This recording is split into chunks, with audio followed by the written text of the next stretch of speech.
मित्रांनो, लिसन टू री ॲप्लिकेशन तुम्हाला सर्व प्रकारचे स्पर्धा परीक्षांसाठी आवश्यक असणारे ऑडिओ बुक्स, ऑडिओ नोट्स आणि इतर मटेरियल देखील उपलब्ध करून देते. राज्यशास्त्र विभाग, इयत्ता 12वी, धडा 5वा, समकालीन भारत, सुशासन. या प्रकरणात आपण जागतिकीकरणाच्या बदलत्या काळात लोकप्रशासनाच्या बदलत्या स्वरूपाशी संबंधित सुशासन आणि नागरिक केंद्रित प्रशासन या संकल्पनांची चर्चा करणार आहोत. आपण काही प्रश्नांनी सुरुवात करूया. शासन म्हणजे काय? प्रशासन म्हणजे काय? नागरी जीवनात प्रशासनाची भूमिका काय असते? नागरिकांनी प्रशासनात सहभाग घ्यावा का आणि तो कसा घ्यावा? आपण नागरिक म्हणून प्रशासकीय यंत्रणेच्या दैनंदिन संपर्कात येतो. उदाहरणार्थ, तुम्हाला जन्ममृत्यूचा दाखला, Aadhaar card, PAN card, ration card इत्यादी तयार करून घ्यावे लागते. रस्त्यांची दुरुस्ती न होणे, कचरा उचलला न जाणे अशा प्रकारच्या स्थानिक प्रशासनाच्या विरोधातील तक्रारी असू शकतात. नागरिकांच्या विविध प्रकारच्या मागण्या आणि गरजा यांची पूर्तता करताना प्रशासकीय यंत्रणा कशा प्रकारे प्रतिसाद देते यावर प्रशासनाचे यश अपयश अवलंबून असते. 1980 पासून प्रशासकीय संस्थांच्या कामगिरीवर भर दिला जाऊ लागला. प्रशासनाने योग्य प्रकारे कामगिरी करावी यासाठी उत्तरदायित्व म्हणजे जबाबदारी, पारदर्शकता आणि नागरिकांचा अभिप्राय जाणून घेणे अशा बाबी लोकप्रशासनाच्या संस्थांमध्ये लागू केल्या जाण्याची आवश्यकता भासली. राज्य संस्थेची नागरिकांप्रती कोणती जबाबदारी असते? इयत्ता 11वी मध्ये आपण लोकप्रशासनाच्या भूमिकेविषयी चर्चा केलेली आहे. यामध्ये लोकप्रशासनाच्या 2 प्रकारच्या स्वरूपाविषयी चर्चा केलेली आहे. लोकप्रशासनाची एक भूमिका जी लोकप्रशासनाकडे मर्यादित भूमिकेतून पाहते, ज्याला POSD, CORB म्हणतात, आणि दुसऱ्या व्यापक भूमिकेत शासनाच्या 3ही शाखांचा विचार आपण करतो. विकास प्रशासनाच्या संकल्पनेमुळे लोकप्रशासनाच्या पारंपरिक भूमिकेत कसा बदल घडवून आणला ते आपण पाहिले. विकासाभिमुख प्रशासनानुसार लोकप्रशासनातील नागरिकांची भूमिका महत्त्वाची असते हेही आपण पाहिले. आज शासनाव्यतिरिक्त अनेक बिगर शासकीय घटक, स्वयंसेवी संस्था या लोकप्रशासनासाठी सहाय्यकारी भूमिका बजावताना दिसतात. लोकप्रशासनातील शासकीय संस्था आणि बिगर शासकीय संस्था यांच्या अशा सहकार्यात्मक प्रयत्नांचे वर्णन म्हणजे प्रशासन होय. हा लोकप्रशासनाकडे बघण्याचा व्यापक दृष्टिकोन आहे. म्हणजेच प्रशासन ही शासनापेक्षा व्यापक संकल्पना आहे. यामध्ये शासनाचा केवळ औपचारिक शाखाच, उदाहरणार्थ कायदेमंडळ, कार्यकारी मंडळ, नोकरशहा नाहीत, तर अनौपचारिक शाखा, उदाहरणार्थ बिगर शासकीय संस्था, नागरी समाज, खाजगी संस्था यांचाही समावेश केला जातो.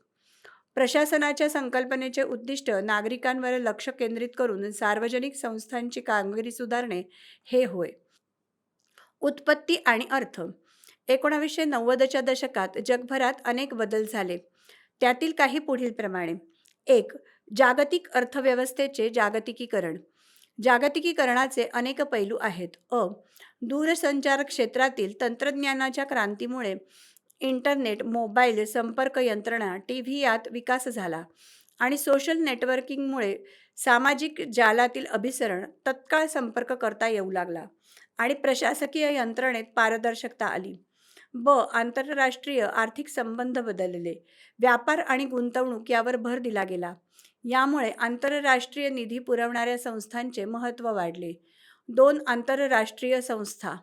आंतरराष्ट्रीय नाणेनिधी, जागतिक बँक, आशियाई विकास बँक, संयुक्त राष्ट्र विकास कार्यक्रम, संयुक्त राष्ट्र पर्यावरण कार्यक्रम, संयुक्त राष्ट्र बालकांसाठीचा आकस्मिक निधी इत्यादी आंतरराष्ट्रीय निधी पुरविणाऱ्या संस्थांचा प्रभाव वाढला.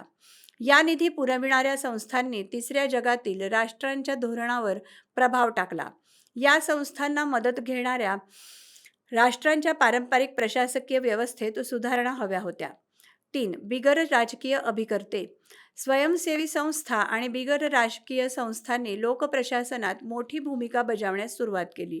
या बदलामुळे लोकप्रशासनाकडे बघण्याचा दृष्टिकोन बदलला. असे लक्षात आले की लोकप्रशासनातील पारंपरिक दृष्टिकोन नागरिकांच्या गरजा भागविण्यास पुरेसे ठरत नाहीत. यामुळे लोकप्रशासनाकडे प्रशासन म्हणून बघण्याच्या दृष्टिकोनात बदल झाला. लोकप्रशासनाच्या पारंपरिक दृष्टिकोनातून झालेली ही फारकत होती. दिरंगाई, लालफितीचा कारभार आणि भ्रष्टाचार ही वैशिष्ट्य असलेल्या पारंपरिक, कालबाह्य आणि महाकाय लोकप्रशासनात सुधारणा घडवून त्या जागी प्रतिसाद देणारे, जबाबदार, सहभागास वाव देणारे आणि समतेवर आधारित असे लोकप्रशासन निर्माण करणे असा याचा हेतू होता. हा नवीन दृष्टिकोन सुशासन म्हणून ओळखला जातो. हा दृष्टिकोन राज्यसंस्था आणि नागरी समाज यांच्यातील आंतरसंबंधांचा विचार करतो. हा दृष्टिकोन प्रशासन हे नियमांनी बांधलेले न राहता ते नागरिक केंद्री होण्याची गरज प्रतिपादित करतात. आमचे असेच ऑडिओ लेक्चर ऐकत राहण्यासाठी तुम्ही या ऑडिओ सोबतच्या लिंकवर क्लिक करून प्ले स्टोअरवरून आपले ॲप्लिकेशन डाउनलोड करू शकता. नागरी समाज म्हणजे काय? नागरी समाज म्हणजे विविध प्रकारच्या संस्थांचा अंतर्भाव, ज्यात सामाजिक गट, बिगर शासकीय संस्था, कामगार संघटना, धर्मादाय संस्था, स्वदेशी गट, सांस्कृतिक संघटना, व्यावसायिक संस्था अशा स्वयंसेवी संस्थांचा समावेश होतो. पुढील तक्ता या दृष्टिकोनातील मूल्यांची कल्पना देतो. तक्ता बघूयात. सुशासन, त्याचे कुठे कुठे जोडले गेले आहेत ते बघूयात. उत्तरदायित्व, पारदर्शकता, प्रतिसादात्मक, समता आणि समावेशकता, परिणामकारकता आणि कार्यक्षमता, कायद्याचे राज्य, सहभागात्मक, सहमतीदर्शक. महाराष्ट्र राज्य सुशासन आराखडा, माहितीच्या अधिकाराचा कायदा आणि अधिनियम 2005, महाराष्ट्र सार्वजनिक अभिलेख कायदा 2005, महाराष्ट्र कार्यालयीन कर्तव्यात दिरंगाई प्रतिबंधक कायदा 2005, महाराष्ट्र नागरिकांसाठी सेवेची हमी देणारा कायदा 2015. आता आपण सुशासनाची विविध मूल्ये समजून घेणार आहोत. सुशासनाची मूल्ये. सहभागात्मक, हा सुशासनातील महत्त्वाच्या घटकांपैकी एक घटक आहे. कोणत्याही लोकशाही व्यवस्थेचा परिणामकारक कार्यासाठी लोकसहभाग आवश्यक असतो. जनतेचा आवाज म्हणजेच विचार आणि मागण्या शासनापर्यंत पोहोचविल्या जातात. शासनाची निर्णय प्रक्रिया आणि अंमलबजावणीमध्ये सहभागी होण्याची लोकांना संधी मिळते. कायद्याचे राज्य. संविधान म्हणजेच देशाच्या सर्वोच्च कायद्याचे राज्य हे सुशासनाचे दुसरे महत्त्वाचे मूल्य आहे. संविधानातील मूल्ये प्रशासनाला मार्ग दाखविण्याचे कार्य करतात. कायद्यासमोर सर्वांना समानतेची वागणूक मिळते. न्याय आणि योग्य राज्यव्यवस्थेत लोकांच्या हक्काची हमी दिली जाते. पारदर्शकता. पारदर्शकता या मूल्यामुळे गुप्ततेच्या प्रक्रियेला आव्हान मिळाले आहे. यामुळे सरकारच्या कामावर लक्ष ठेवणे लोकांना शक्य झाले आहे. 2005 पासून भारतात माहितीचा अधिकार कायदा लागू करण्यात आला. यामुळे नागरिकांना शासकीय कामकाजाविषयी माहिती मिळवणे शक्य झाले आहे. प्रतिसादात्मक. सुशासनामध्ये विविध संस्थांमार्फत आणि प्रक्रियांमध्ये सर्व भागधारकांना ठराविक कालमर्यादेत सेवा देणे आवश्यक आहे. नागरिकांच्या समस्या आणि प्रश्नांबाबतीत शासन संस्था त्वरेने निर्णय घेते आणि त्यानुसार धोरणांची आखणी करते. सहमतीदर्शक. प्रत्येक समाजात कोणत्याही मुद्द्यांवर वेगवेगळे दृष्टिकोन आढळतात. सुशासनामध्ये समाजातील विविध घटकांमध्ये सुसंवाद होणे अभिप्रेत आहे. यामुळे संपूर्ण समाजाचे हित कशात आहे आणि ते कसे साध्य करता येईल याबाबत एक व्यापक सहमती तयार करण्यात मदत करते. शाश्वत मानवी विकास घडवून आणण्यासाठी उद्दिष्टे कशी साध्य करता येतील याबाबतही व्यापक आणि दीर्घकालीन दृष्टिकोन स्वीकारता येतो. समता आणि समावेशकता. समाजाचे हित हे सर्व सदस्यांच्या मनात आपण या समाजाचे भाग आहोत ही भावना रुजवण्यावर अवलंबून असते. कोणाच्याही मनात आपण समाजाच्या मुख्य प्रवाहापासून बाजूला आहोत अशी भावना नसावी. यासाठी सर्व गटांना, विशेष दुर्बल घटकांचे हित साधण्याकरता आणि सुधारणा करण्यासाठी त्यांना संधी दिली जावी. परिणामकारकता आणि कार्यक्षमता. सुशासन म्हणजे समाजातील संस्थांनी आणि प्रक्रियांनी साधनसंपत्तीचा सुयोग्य वापर करून समाजाच्या गरजा पूर्ण करणे. सुशासनात अंतर्भूत असलेली कार्यक्षमतेची संकल्पना म्हणजे नैसर्गिक साधनसंपदेचा सुयोग्य वापर आणि पर्यावरण रक्षण होय. उत्तरदायित्व. सुशासनात उत्तरदायित्व या संकल्पनेला खूप महत्त्व आहे. केवळ शासकीय संस्थाच नव्हे तर खाजगी क्षेत्रातील कंपन्या आणि नागरी समाजातील स्वयंसेवी संस्था या जनता आणि आपल्या भागधारकांप्रती उत्तरदायी असायला हव्यात. निर्णय कोणी घेतले आणि कार्यवाही कोणी केली आणि घेतलेले निर्णय संस्था अंतर्गत घेतले की बाह्य घटकांनी यावर कोण कोणाला उत्तरदायी आहे हे अवलंबून असते. एकूणच कोणतीही संस्था ही त्यांना उत्तरदायी असते, ज्याच्यावर संस्थेच्या निर्णयाचा आणि कार्यवाहीचा परिणाम होऊ शकतो. उत्तरदायित्वासाठी पारदर्शकता आणि कायद्याचे राज्य असण्याची गरज असते. आमचे असेच ऑडिओ लेक्चर ऐकत राहण्यासाठी तुम्ही या ऑडिओसोबतच्या लिंकवर क्लिक करून प्ले स्टोअरवरून आपले ॲप्लिकेशन डाउनलोड करू शकता. सुशासनासाठीचा पुढाकार आणि भारतातील नागरिक केंद्री प्रशासन. स्वातंत्र्योत्तर काळात भारताने समाजवादी आणि कल्याणकारी विकासाचा आराखडा विकासाचे धोरण स्वीकारले. विकासाभिमुख प्रशासनाचा भर जरी लोकसहभागावर असला तरी नियमितपणे प्रयत्न करून आणि कार्यक्रम घेऊन सुद्धा प्रशासकीय प्रक्रियेमध्ये जनतेचा खराखुरा सहभाग मिळवता आला नाही. भारत सरकारच्या सार्वजनिक कार्मिक जन शिकायत तक्रार आणि पेन्शन मंत्रालयाअंतर्गत प्रशासकीय सुधारणा आणि जनशिकायत लोकतक्रार विभाग भारतातील प्रशासकीय सुधारणांकडे लक्ष देते. त्याची उद्दिष्टे पुढीलप्रमाणे: 1. शासनाची धोरणे, संरचना आणि प्रक्रियांमध्ये प्रशासकीय सुधारणांना चालना देणे. 2. तक्रार निवारणावर भर देऊन नागरिक केंद्री प्रशासनास प्रोत्साहन देणे. 3. ई प्रशासनामध्ये गव्हर्नन्समध्ये नाविन्यपूर्ण सुधारणा घडवून आणणे. दुसऱ्या प्रशासकीय सुधारणा आयोगाची नेमणूक भारतातील लोकप्रशासनाच्या व्यवस्थेत परिपूर्ण बदल घडवून आणण्यासाठी करण्यात आली होती. हा आयोग शासनाच्या सर्व स्तरांवर पुढाकार घेणारे, प्रतिसाद देणारे, उत्तरदायी, टिकाऊ आणि कार्यक्षम असे प्रशासन देशभरात असावे याकरता उपाययोजना सुचवेल अशी अपेक्षा होती. नागरिक केंद्री प्रशासन हे आयोगाच्या प्रमुख कार्यांपैकी महत्त्वाचे कार्य होते. माहीत आहे का तुम्हाला? नागरिक केंद्री प्रशासनाबाबत जवाहरलाल नेहरू यांचा अभिप्राय म्हणजे प्रशासन म्हणजे केवळ हस्तिदंती मनोऱ्यात बसून राहणे, विशिष्ट प्रक्रियांचे पालन करणे, नर्सिसप्रमाणे स्वतःत मशगूल असणे, स्वबाबत समाधानी असणे हा नसून काही मिळवण्याचा प्रयत्न करणे होय. प्रशासनाचा शेवटी कस लागणार आहे तो मानवी कल्याणासाठीच. आयोगाने अशी भूमिका घेतली की जर प्रशासन नागरिक केंद्री असायला हवे असेल तर ते सहभागात प्रवृत्त करणारे आणि पारदर्शक असायला हवे. ते परिणामकारक, कार्यक्षम आणि नागरिकांना प्रतिसाद देणारे हवे. यापुढे जाऊन नागरिकांना सेवा देण्याचा गुणविशेष हा सर्व शासकीय संस्थांमध्ये झिरपला जायला हवा. शासकीय संस्था या जनतेप्रती उत्तरदायी असायला हव्यात. राज्यसंस्थेच्या प्राथमिक कामांपैकी एक म्हणजे लोककल्याण साधणे हे होय. आणि म्हणून जर प्रशासकीय संस्थांचे मूल्यमापन करण्याची वेळ आली तर सरतेशेवटी ते नागरिकांना किती समाधान मिळाले यावर आधारित असायला हवे आणि यासाठी नागरिकांच्या आवाजाला महत्त्व द्यायला हवे.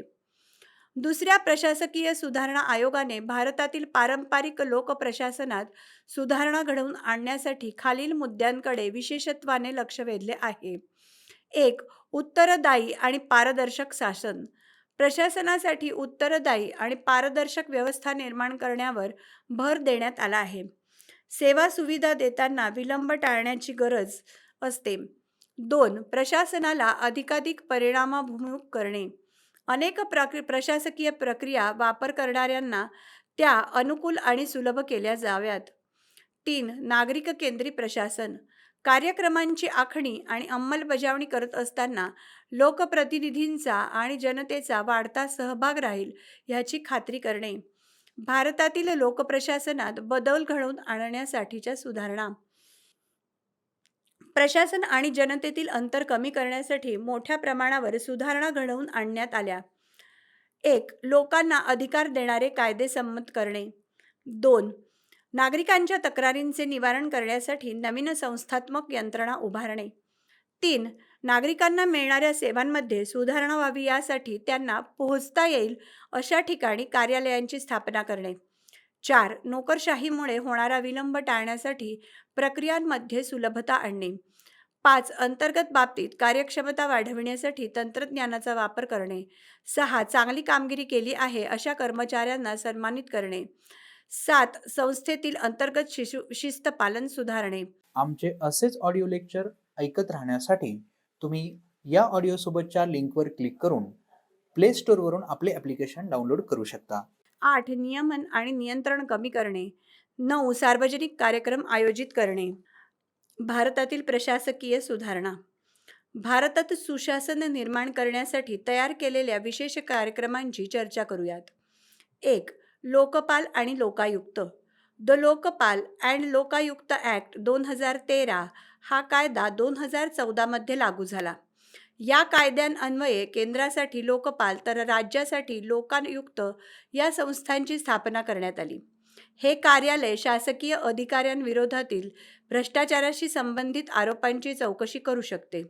यातून शासनाची स्वच्छ आणि प्रतिसाद देणाऱ्या प्रशासनाविषयीची कटिबद्धता दिसून येते. लोकपाल ही संकल्पना स्वीडन या देशाकडून घेण्यात आली आहे. स्वीडनमध्ये या कार्यालयास ऑम्बुड्समन असे म्हणतात. ऑम्बुड्समनचे विशिष्ट कार्य म्हणजे शासकीय अधिकाऱ्यांविरोधातील भ्रष्टाचाराशी संबंधित तक्रारींची चौकशी करणे आणि त्यांचे निवारण करण्यासाठीचे प्रयत्न करणे. महाराष्ट्र हे भारतातील पहिले राज्य आहे जिथे लोकायुक्त ही संकल्पना राबवली गेली आहे. 1972 साली महाराष्ट्र लोकायुक्त संस्था अस्तित्वात आली. कार्यकारी मंडळ सदस्य, कायदे मंडळ सदस्य, राज्य सरकार, स्थानिक शासन संस्था, सार्वजनिक उद्योग आणि इतर शासकीय संस्थांमधील अधिकारी अशा सार्वजनिक कर्मचाऱ्यांच्या वर्तणुकीमुळे आलेल्या तक्रारींची दखल घेण्याचे काम लोकायुक्त करतात. सर्वसामान्य लोक केवळ शासकीय कर्मचाऱ्यांच्याच विरोधातील आरोपांची चौकशी लोकायुक्तांकडे करू शकतात. लोकायुक्त स्वतःहून सुओ मोटो स्वाधिकारात शासकीय कर्मचाऱ्यांची चौकशी करू शकतात. भारत सरकारने पिनाकी चंद्र घोष यांची पहिले लोकपाल म्हणून 2019 मध्ये नियुक्ती केली. माहीत आहे का तुम्हाला? सुओ मोटो ही लॅटिन भाषेतील संज्ञा आहे. याचा अर्थ आहे स्वाधिकार किंवा स्वतःहून केलेली कार्यवाही. जिथे शासनसंस्था स्वतःहून कार्यवाही करते अशा वेळेस या संज्ञेचा वापर होतो. 2. नागरिकांची सनद. नागरिकांची सनद ही संकल्पना नागरिक हा राजा असून शासन संस्था या नागरिकांची सेवा करण्यासाठी आहेत या संकल्पनेवर आधारित आहे. सेवा पुरविणारी संस्था आणि नागरिक या दोघांनाही कळावे की सार्वजनिक संस्था या सेवा देण्यासाठीच आहेत. याकरिता प्रत्येक संस्थेने ती कोणत्या सेवा सुविधा देणार हे स्पष्ट करावे आणि त्या सुविधांसाठीचा दर्जाही ठरवून घ्यावा. एकदा हे झाले आणि जर दिलेल्या सेवेची गुणवत्ता ठरविलेल्या दर्जाप्रमाणे नसेल तर संस्थांना उत्तरदायी धरता येते. भारत सरकारने नागरिकांची सनद तयार करण्याचा उपक्रम 1996 मध्ये सुरू केला. 3. ई प्रशासन, ई गव्हर्नन्स. माहिती आणि संपर्क तंत्रज्ञान क्षेत्रातील क्रांतीत प्रशासनाला एका वेगळ्या उंचीवर नेण्याचे सामर्थ्य आहे. त्यामुळेच जगभरातील अनेक देश मोठ्या प्रमाणावर ई प्रशासनाकडे, ई गव्हर्नन्सकडे वळत आहेत. गेल्या काही दशकांमध्ये प्रशासन गुंतागुंतीचे आणि वैविध्यपूर्ण होत चाललेले आहे. नागरिकांच्या शासनाकडून असणाऱ्या अपेक्षाही अनेक पटीने वाढल्या आहेत. माहिती आणि संपर्क तंत्रज्ञानामुळे कार्यक्षम पद्धतीने माहिती साठवणे, हवी असेल तेव्हा ती परत मिळवणे, जलद गतीने पाठवणे शक्य झाले आहे. माहितीवर स्वहस्ते प्रक्रिया करण्याच्या पद्धतीपेक्षा वेगवानपणे प्रक्रिया करता येणे सुलभ झाले आहे. यातून शासनाच्या कार्यपद्धतींना वेग येण्यास, निर्णय त्वरेने आणि न्यायपूर्ण पद्धतीने होण्यास, पारदर्शकता वाढविण्यास आणि उत्तरदायित्व लागू करण्यास मदत झाली आहे. भौगोलिक आणि लोकसंख्येच्या दृष्टीने शासनाची व्याप्ती वाढण्यासही सहाय्य झाले आहे. गेल्या काही वर्षात राज्य शासन आणि केंद्र शासन यांनी ई प्रशासनासंदर्भात अनेक पुढाकार घेतले आहेत. सार्वजनिक सेवा पुरवण्यात सुधारणा करण्यासाठी आणि त्या मिळवण्याची प्रक्रिया सुलभ करण्यासाठी अनेक स्तरांवर प्रयत्न केले गेले आहेत. भारतातील ई प्रशासनाची सुरुवात शासकीय विभागांच्या संगणकीकरणापासून झाली आणि ती नागरिक केंद्रित, सेवाभावी आणि पारदर्शक झाली आहे. भारत सरकारच्या राष्ट्रीय ई प्रशासन, नॅशनल ई गव्हर्नन्स प्लॅन योजनेचे उद्दिष्ट सार्वजनिक सुविधा नागरिकांच्या जवळ घेऊन जाणे हे आहे. हे उद्दिष्ट देशभर पायाभूत सेवा सुविधा इन्फ्रास्ट्रक्चर उभारून दूरपर्यंतच्या ग्रामीण भागात पोहोचविणे, मोठ्या प्रमाणावर नोंदीचे डिजिटलायझेशन करून आणि माहिती जालाच्या इंटरनेटच्या सहाय्याने सहज आणि खात्रीशीर पद्धतीने त्या नोंदी उपलब्ध करून देऊन साधायचे आहे. आज जन्माचा दाखला, मृत्यूचा दाखला, पॅन कार्ड किंवा पासपोर्ट ऑनलाईन पद्धतीने मिळवणे शक्य झाले आहे. त्यामुळे प्रशासन जनतेच्या जवळ आले आहे. माहितीचा अधिकार. माहितीचा अधिकार हा सुशासनाचा एक महत्त्वाचा पैलू आहे. यातून सार्वजनिक धोरण आणि कार्यवाही याविषयी माहिती मिळते. सहभागी लोकशाही बळकट करण्यासाठी आणि जनकेंद्रित प्रशासनाची सुरुवात करण्यासाठीची ही महत्त्वपूर्ण बाब आहे. शासकीय संस्थांमधील पारदर्शकतेमुळे कामकाज वस्तुनिष्ठ पद्धतीने होते आणि कामकाजाबद्दल निश्चितता येते. नागरिकांना परिणामकारक रीतीने प्रशासनात सहभागी होता येते.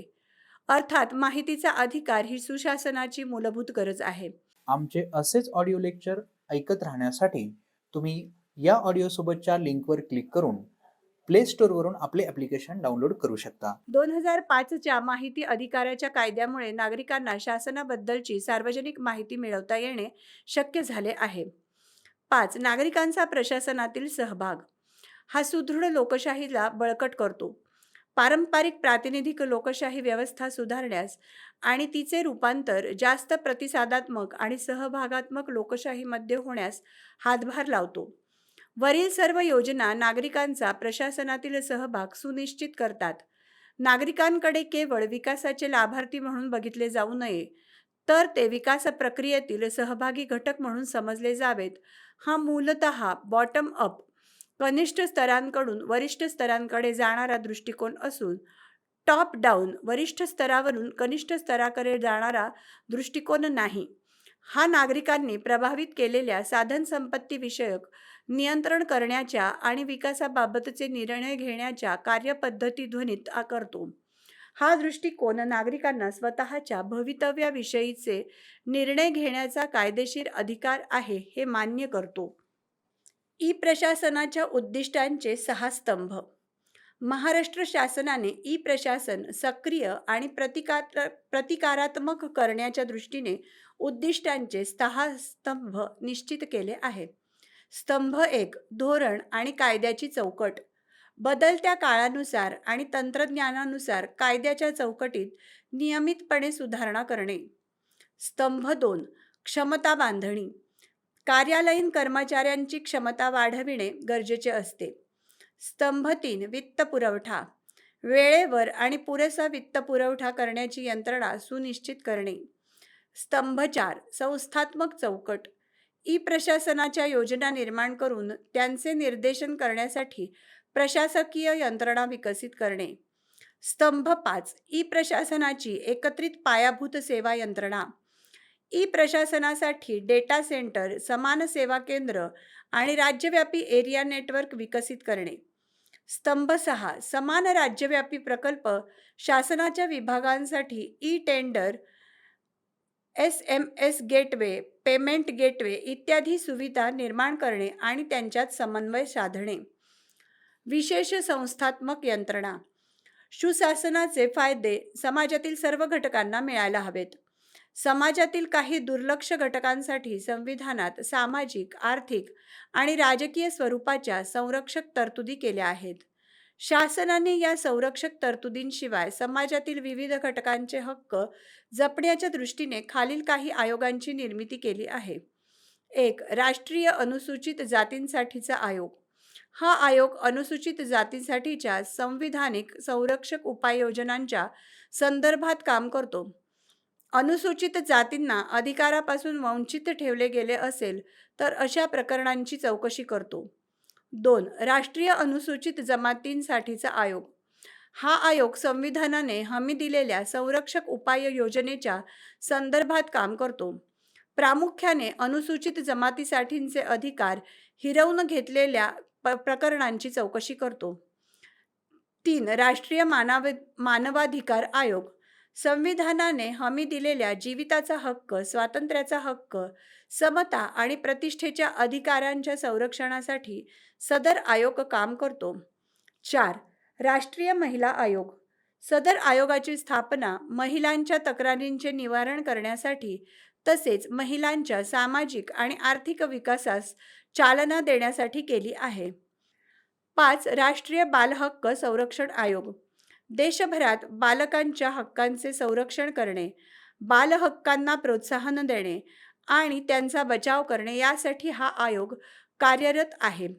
आयोगाच्या व्याख्येप्रमाणे 0 ते 18 वयोगटातील व्यक्तींना बालक समजले जाते. 6. राष्ट्रीय मागासवर्गीय आयोग. हा आयोग सामाजिक आणि आर्थिकदृष्ट्या मागासवर्गीयांच्या कल्याणावर भर देतो. 7. राष्ट्रीय अल्पसंख्याक आयोग. अल्पसंख्याकांचे संरक्षण करण्यासाठी संसद आणि राज्यांच्या विधिमंडळांनी पारित केलेले कायदे आणि संविधानाने दिलेल्या संरक्षण विषयक तरतुदींच्या कार्यावर देखरेख करण्याचे काम हा आयोग करतो. 8. राष्ट्रीय ग्राहक वाद निवारण आयोग. हा आयोग ग्राहकांच्या वादांचे निवारण करतो. माहीत आहे का तुम्हाला? राष्ट्रीय अल्पसंख्याक आयोगानुसार मुस्लिम, शीख, ख्रिश्चन, बौद्ध, पारशी आणि जैन या धार्मिक गटांना अल्पसंख्याक गट म्हणून मान्यता मिळाली आहे. भारतीय संविधानाने मूलभूत अधिकार आणि राज्य धोरणांच्या मार्गदर्शक तत्वांद्वारे सुशासनाच्या चौकटीची मांडणी केली आहे. त्यावर आधारित सुशासनासाठीची संस्थात्मक चौकट विकसित करण्याचा शासनाने प्रयत्न केला आहे. प्रशासनाकडे बघण्याचा लोकाभिमुख दृष्टिकोन हा सुशासनाचा गाभा आहे. हा अशा वातावरणाची निर्मिती करतो ज्यात सर्व वर्गातील नागरिकांना त्यांच्यातील क्षमतांचा पूर्ण विकास घडवता येतो.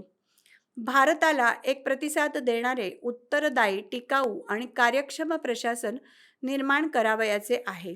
लिसन टू री ॲप्लिकेशन तुम्हाला सर्व स्पर्धा परीक्षांसाठी आवश्यक असणारी ऑडिओ नोट्स, ऑडिओ बुक्स आणि इतर मटेरियल देखील उपलब्ध करून देते. चला तर मित्रांनो, भेटूयात पुढच्या लेक्चरमध्ये. तोपर्यंत धन्यवाद.